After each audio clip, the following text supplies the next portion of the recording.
तो तकरीबन एक एमएलए को अगर आप देखें 1,60,000 के करीब पड़ता था। ये तो आपका जो दिखता खर्चा है। जो बेचारा ग्रामीण प्रवेश का एमएलए आता है वो स्कॉर्पियो खरीदता है, जो ग्रामीण प्रवेश का।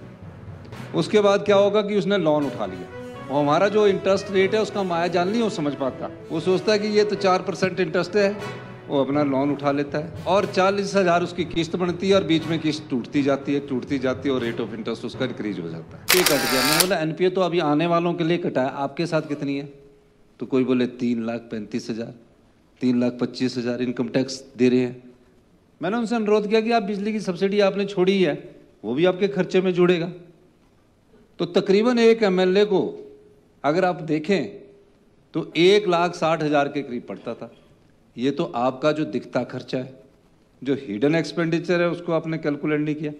एमएलए बनने के बाद क्या होता है कि सबसे पहले वो एक माया जाल में फंस जाता है।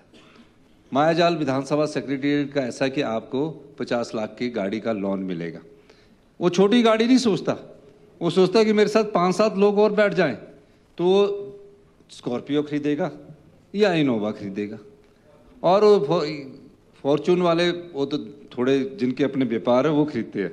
जो बेचारा ग्रामीण प्रवेश का एमएलए आता है वो स्कॉर्पियो खरीदता है, जो ग्रामीण प्रवेश का। उसके बाद क्या होगा कि उसने लोन उठा लिया और हमारा जो इंटरेस्ट रेट है उसका माया जाल नहीं वो समझ पाता। वो सोचता है कि ये तो 4% इंटरेस्ट है, वो अपना लोन उठा लेता है और 40,000 उसकी किस्त बनती है और बीच में किस्त टूटती जाती है और रेट ऑफ इंटरेस्ट उसका इंक्रीज हो जाता है। उसको अपना 25-30 लाख पूरा करने में ही 10 साल लग जाते हैं, कईयों के 15 लगते हैं, लेकिन पूरा करने में ही 15 साल लग जाते हैं। वो तो देता ही है, उसके साथ 15,000 रुपया ड्राइवर की सैलरी भी देते हैं। फिर डीजल भी चलता है, उसमें डीजल का खर्चा अलग होता है। फिर क्या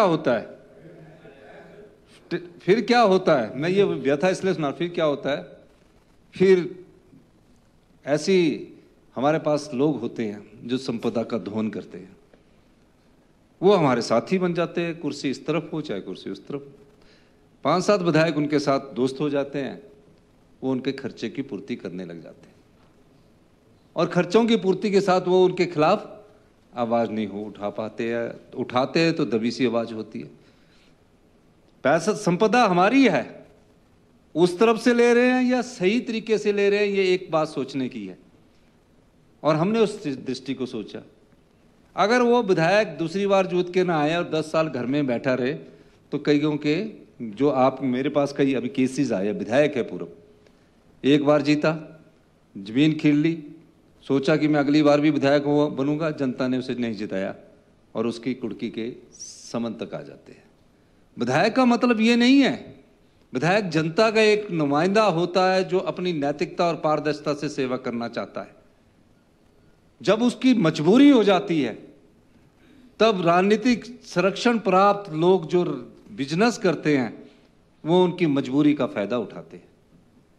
हमें इस दृष्टि से आगे सोचना है कि कोई भी सदन में चुनकर आए तो उसकी मानसिकता एक मजबूत हो कि मुझे सरकार की तरफ से जो मिल रहा है मैं उसमें अपना सम्मानपूर्वक जीवन जी सकूं। ये मेरा हमारी पूरा कैलकुलेशन किया गया।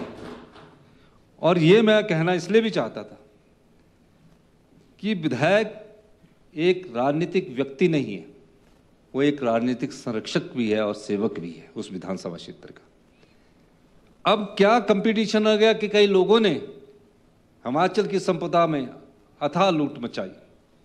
अब वो क्या होता है कि महिला मंडल के पास चले जाते हैं, 50,000 रुपया दे देते हैं और चुनावों से पहले वो आज़ाद उम्मीदवार चुनकर आ जाते हैं। मैं 2 साल से मुख्यमंत्री हूं, हमने अपने चोर दरवाजे बंद करके संपदा का सभी भाग सभी कर्मचारियों को भी दिया जो हमारी स्थिति है, और उस स्थिति के साथ चाहे वो जो भी कर्मचारी है उसको हमने दिया, और भी भाग हमने सबको दिया। सोच विचार करने के बाद ये पाया गया कि हमें विधायकों के सम्मान